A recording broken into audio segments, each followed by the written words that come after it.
What are the future perspectives for civil society and its funding? That's the topic for interview with Tanya Cox, Director of NGO Confederation Concord Europe, who has come to Bratislava at the occasion of Umbrella Development Forum. Welcome. Thank you very much. Hello. This interview is part of Umbrella Development Forum, a policy advocacy event, one of the major civil society and donor gatherings in Europe in the area of development cooperation and humanitarian aid. 150 participants from more than 20 countries, excellent speakers, high-level guests, panels and workshops. So, Ms. Cox, welcome once again. Let me ask you, what are your personal expectations from Umbrella Development Forum? What has made you to come here to Bratislava? Well, most particularly it's to reconnect with all my colleagues from especially the Eastern European side of Concord's membership, because as you know, with the COVID crisis, we haven't seen each other now for 2 years. So from my perspective, it's going to be wonderful to re-engage. But I'm also looking forward to discussing some very interesting topics. I know that the war in Ukraine will be coming up, and we'll be seeing together what we can do and how we can act perhaps a little bit more strongly together. It's also a perfect moment for me because Concord is going to be adopting a new strategy. Members will be voting on it in the General Assembly in June. So it's a moment for members maybe to ask me some questions, if they have any, about the new strategic direction of Concord. And so I'm looking forward to being able to explain and to exchange. Mm-hmm. What are the main topics that you believe that should be discussed at the forum? I know that you have mentioned a few of them, but can we elaborate a little bit more on that? Sure. I think it's very important for civil society to always think about its role and how we can be more proactive, how we can be a more political actor, if at all possible, and how we can be perhaps more innovative as well. How can we be more innovative? That is the subject of the panel that I will be on, so you need to attend tomorrow. I will. But I think there is a lot that we can do, partly from sharing and exchanging ideas with colleagues around the world. I really don't think that all the innovation comes from European civil society either. We've learned an awful lot over the last 2 years in terms of engaging with others around the world, thanks to the digital means that we've all been developing. So in terms of innovations, there are many, both within civil society and within small startups in private sector. So I think we can learn a lot from each other. Mm-hmm. Yeah, that's an interesting topic. When I was going through the agenda for the conference, for the Umbrella Development Forum tomorrow, I have seen these startups emerging in this sector, and I was wondering what's their role in the whole process. How are they changing the civil society landscape? Well, small startups often operate in a very socially oriented manner. So they have a people focus, and as well as being careful of the planet. So from our perspective as civil society, they're ideal partners. They often have solutions to problems that we're trying to grapple with within communities. And I could name a few. I mean, social issues like people dealing with a disability, for example. You can have some amazing innovations that try to help people then integrate more into society, mm-hmm. to overcome their disability. There are an awful lot of innovations going on at the moment to do with the climate, solar powered this and that.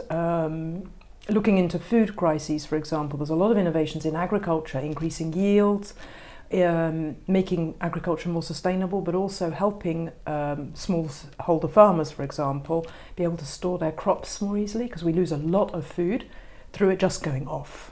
Mm-hmm. So many, many different types of innovations all around the world. Where technologies are involved. Where technology is involved, absolutely. In February, Slovakia was hit by a huge refugee crisis, refugees coming from Ukraine, and what we could see was that at least in the first days and weeks, the major part of the job was on the shoulders of NGO and civil volunteers. Yeah. It really took several days, maybe even 2 weeks, for the state representatives to wake up and to take some action. Yet we can see in European countries that the funding for civil society is being cut. Yeah. So how do these two things come together, and what can be done about it? How can we avert this negative trend? It's indeed a problem that we're trying to address within Concord. I think the main thing is for civil society to call out any diversion of aid or any reduction in aid, and to play our so-called watchdog role. One of the things that we do within Concord is really to monitor government's spending of its official development assistance.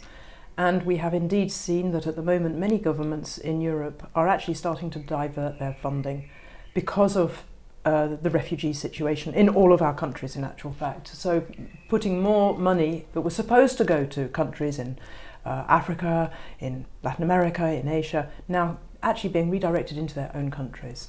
So we definitely as civil society need to watch that trend, and we need to call them out for doing that, because that was not the purpose of official development assistance. And I think that we need to be more vocal than we actually are. So monitoring is one thing, but making sure that we are heard is another thing, because otherwise you don't end up making change. What arguments are you using to when you try to persuade the government not to do this? What kind of logic are you using? Well, it's actually very similar to the logic that you started your previous question with. It's the fact that civil society really is in the front line. We are very often the ones who will first go to a situation to try to deal with it. Often it is in the form of a humanitarian crisis in that instance. But even in longer term situations, civil society is really a pillar of providing communities with the assistance that they need. So it's a question of getting the evidence from the ground, from whichever countries we're working in, and bringing it to policymakers and decision makers and saying, listen, without us, this just would not be happening, because you can't do it alone. You need civil society, and we need to create this meaningful partnership together. But we can't do it without money ourselves, so that the funding for civil society is absolutely critical. Is it always like this, that the NGOs are the first to be there on the ground when something is going on, like the refugee crisis, or was it something unique for Slovakia? No, I would say it's very often civil society who is the first on the ground. Of course, the UN plays a very crucial role, because it soon comes in itself with its coordinating bodies like UNHCR, but it's very often civil society that is the first responder, yes. With the emergency services of the countries concerned, of course.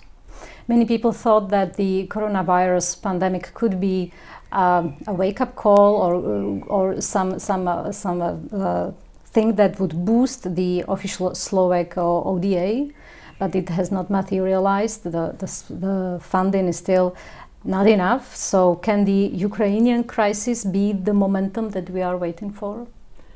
No, I'm afraid that we're not comparing the same thing. In actual fact, because of the ODA going outside of the country, it needs to go to countries who need it more. So we're talking about Africa or Asia, Latin America, or least developed countries particularly need a lot of assistance. What will actually probably happen more likely is that some of that money will be diverted back into Slovakia, rather than going outside where it's needed. Okay. So on the contrary, the Ukraine crisis will not help boost ODA. So what could help boost ODA? How should the representatives of Slovak civil society, what kind of tactics should they use to make the government to boost the ODA? I think it's a question of doing private diplomacy. It can be more public advocacy as well.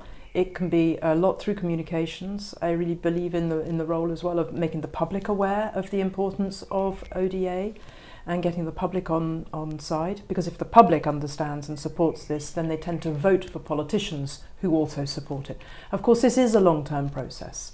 This doesn't happen overnight, but it's absolutely critical to maintain these really good relations with government officials and to keep, speaking to them about the need to find money elsewhere and not to divert it from ODA.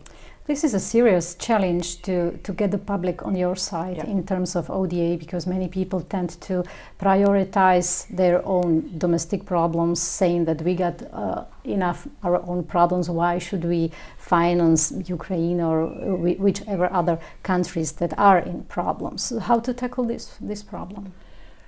The way we generally do it is by appealing to a sense of solidarity. by bringing stories and case studies, examples, trying to publicise this and to try to show what assistance can do and how it can help people who actually have so much less than any of us here in Europe. Yeah. And of course I understand that there are differing levels of prosperity across Europe, I totally understand that. But we're comparing with people who, don't even have $1 a day. Yeah. In many countries. Maybe it would also work to emphasize the possible consequences if we don't do nothing to help the people that are in need in Africa, where the global food crisis is imminent, or in Ukraine. Mm. I understand where you're coming from, because what we could be arguing is there could be political unrest in some of these countries, there could be social instability, and it could cause more migration. And that is absolutely true. However, we prefer not to use that kind of negative argumentation, because it's, while true, it feels a bit like scaremongering, and it feels as though it's a negative tactic, and we would prefer to use positive argumentation. So you believe that the negative arguments don't really work, or they create some negative emotions? Well, we honestly believe that migration is a positive thing.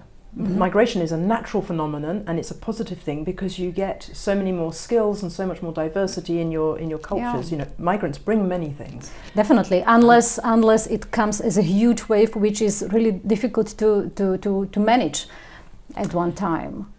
I understand that a huge wave is difficult to manage, and governments, you were right to say earlier, have struggled, both with the Syrian crisis, now again with the Ukrainian crisis. But I don't think it's that you get fewer skilled people in those situations. On the contrary, I mean, we know from the Syrian crisis there were many doctors, engineers, Absolutely. very, very qualified people who were escaping the war, who've had very good education. And the same with the Ukrainian population and people who are coming over to the rest of Europe. They're often very highly educated people, so can contribute to society. Yeah, absolutely. Just to conclude the financial part, I have another negative outlook to mention when it comes what concerns Slovakia.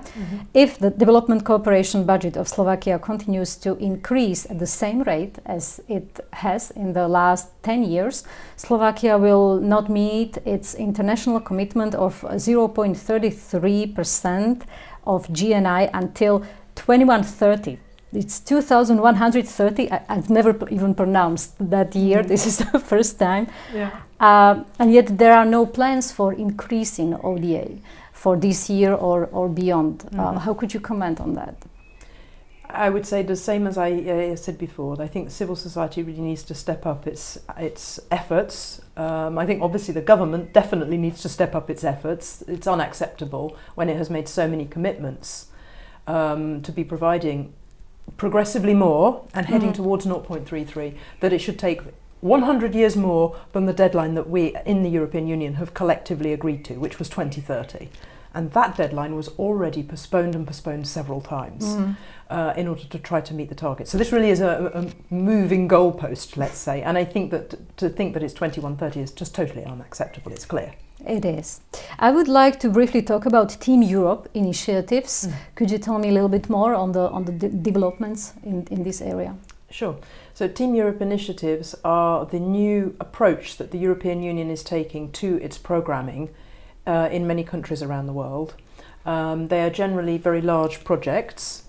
They are supporting primarily the new priorities of this Commission, so digital, climate, energy. There will be some on transport and that kind of thing. The difficulty that we are having as civil society is really to get very clear information, however, about what the EU is doing where. And after we did, as Concord, quite a lot of advocacy work towards the European Union, they did create a website and they did start publishing some information there, but it's very minimal and it's not sufficient to give us a sense of we know what is being invested, where, how much, in whom, because very often these are huge investments with a lot of money attached.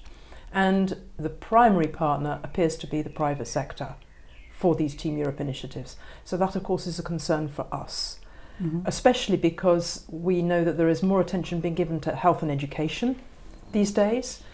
And we, of course, are aware that the private sector is there to make a profit. So the last thing we want is that public services be privatised, or that you get a competing situation with parallel services being provided. So you have the public services for the general population who's quite poor, and then you have these privatised services for those who can afford it. That is really what we want to avoid. So we're seeking all the time more information about these Team Europe initiatives, and we're still waiting. With the war in Ukraine, the EU humanitarian aid and development assistance priorities are changing. We have touched upon this a little bit. And still, I would like to know a little bit more about what is Concord doing in this regard, and what are the main challenges of this process? Which process, sorry? Of shifting priorities of development assistance on the EU level. Okay. I don't think that it's the war in Ukraine that has shifted priorities especially. I think that this has been actually something that's been going on for quite a long time. The European Union still has many of the same goals around food and nutrition security, in principle supporting human rights.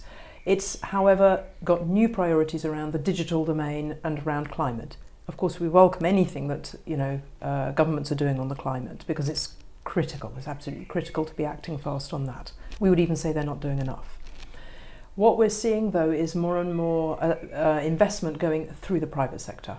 Mm. And this is one of the trends that we're really trying to look out for, because once that happens, it's very unclear what happens to the money. It's very unclear whether ordinary people are benefiting then from these huge investments that are being made, or whether in actual fact they could be dropping through the cracks. Yeah.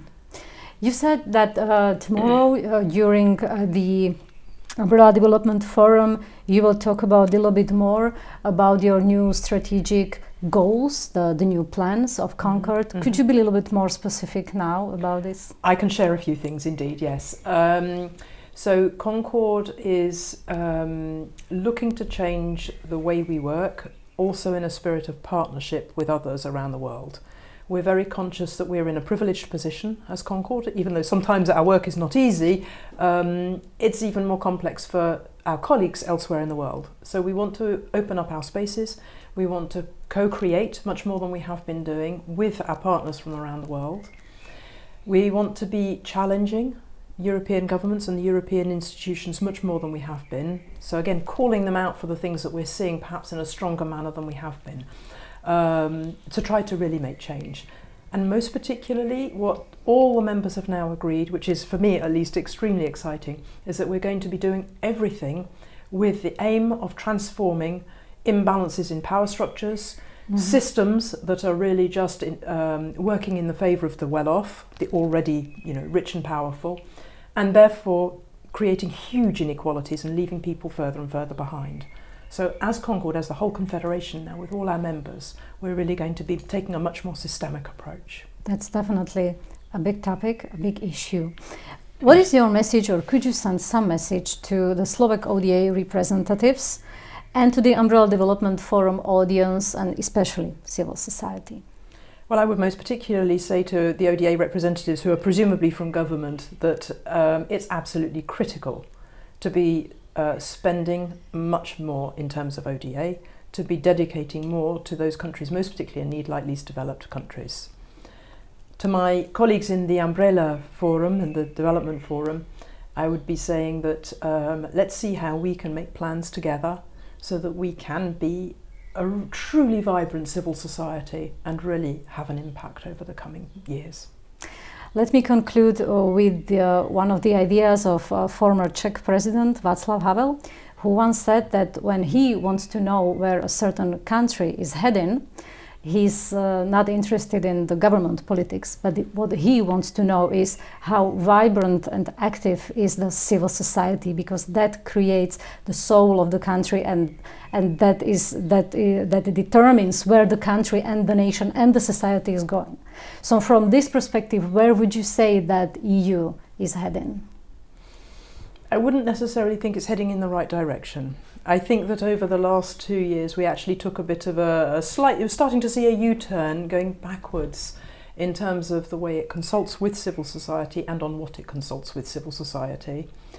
And this will have an impact on civil society, which we need to watch out for. So now that we're out of this so-called teleworking COVID period, we're really looking to make a few changes there. But the EU is, I think, still a partner who is among the easiest, at least, to talk to. The question is whether that then feeds through into the policies and into the programming. Well, and that's what we need to see. I was hoping for a little bit positive conclusion, but that's the reality. When you're an advocate, the glass is always half empty. Okay, good. I will remember that. Thank you very much. Thank you. Tanya Cox, Director of NGO Confederation Concord Europe. Thank you for having me. Thank you. Thank you.